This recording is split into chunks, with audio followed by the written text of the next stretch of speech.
let's do the crying girl makeup trend.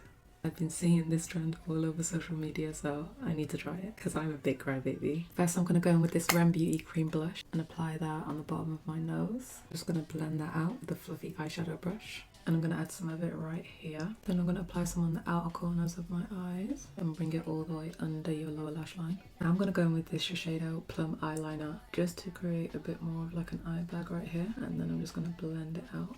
You want to take some red eyeshadow, lightly go over the areas you put the cream blush. Apply some to the cheeks as well. Just blend that out. You want to go in with like a silvery liquid shimmer or glitter along your bottom lash line and a bit on your inner corner. Then you want to add some mascara, so I'm probably going to need a lot.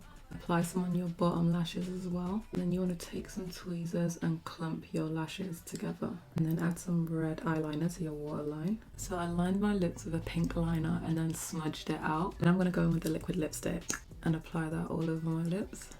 So I've added some of this matte liquid lip colour in the centre here, on my cupid's bow and underneath. I went in with this Kylie clear lip oil all over my lips. Then this red Ciati pumping gloss in the centre and my cupid's bow.